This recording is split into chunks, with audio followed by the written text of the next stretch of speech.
Urusi imesema mifumo yake ya ulinzi wa anga imedungua na kuzima zaidi ya drone 800 za Ukraine katika mashambulizi makubwa ya usiku kucha yaliyolenga maeneo mbalimbali nchini humo, huku mamlaka zikisema watu takriban 6 wameuawa. Kwa mujibu wa shirika la habari la serikali ya Urusi TASS, shambulio hilo linaelezwa kuwa kubwa zaidi la drone lililofanywa na Ukraine dhidi ya Urusi tangu mwanzo wa mwaka huu, wakati pande hizo mbili zikiendelea kuongeza mashambulizi ya anga. Eneo la Moscow lilikuwa miongoni mwa maeneo yaliyolengwa zaidi. Gavana Andriy Vorobyev amesema vikosi vya ulinzi wa anga na mifumo ya vita vya kielektroniki vilidungua au kuzima drone 187 katika eneo hilo. Video zilizothibitishwa kwa eneo zilionyesha moto mkubwa katika ghala la kampuni ya Wildberries katika mkoa wa Moscow. Kampuni hiyo ambayo ni moja ya majukwaa makubwa zaidi ya biashara mtandaoni nchini Urusi imekuwa ikilengwa mara kadhaa na Ukraine.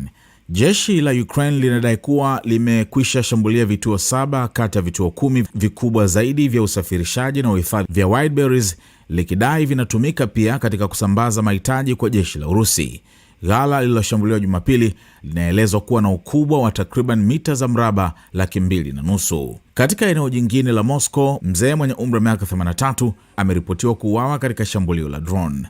Watu wengine 5 wameuawa katika mkoa wa Rostov, kusini mwa Urusi. Jeshi la Ukraine pia limedai kulenga kiwanda cha Rostov kinachozalisha mafuta yanayotumika kwenye makombora mbalimbali ya Urusi. Wizara ya ulinzi ya Urusi imesema drone zilinaswa katika maeneo 17, mengi yakiwa kusini na magharibi mwa nchi. Wakati huo huo, Urusi nayo imeendeleza mashambulizi yake dhidi ya Ukraine. Rais Volodymyr Zelensky amesema watu 6 walijeruhiwa katika mashambulizi ya mapema Jumapili mjini Kiev, huku soko la vitabu likiwa miongoni mwa maeneo yaliyopigwa. Miji ya Kremenchuk na Kryvyi pia ilishambuliwa kwa makombora ya ballistic. Zelensky amesema watu 2 waliuawa Kryvyi na mwingine Sumi. Kampuni ya ArcelorMittal imesema mfanyakazi mmoja alikufa na wengine 13 kujeruhiwa katika shambulio lililolenga kiwanda chake cha chuma cha Kryvyi.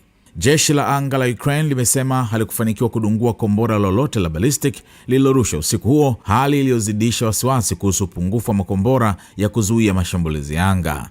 Zelensky amesema katika kipindi cha wiki moja pekee, Urusi ilitumia zaidi ya drone 1550, mabomu ya angani yanayoongozwa karibu 1560 na makombora 62 dhidi ya Ukraine, huku akitoa wito kwa mataifa ya Ulaya kuongeza msaada wa mifumo na makombora ya ulinzi wa anga.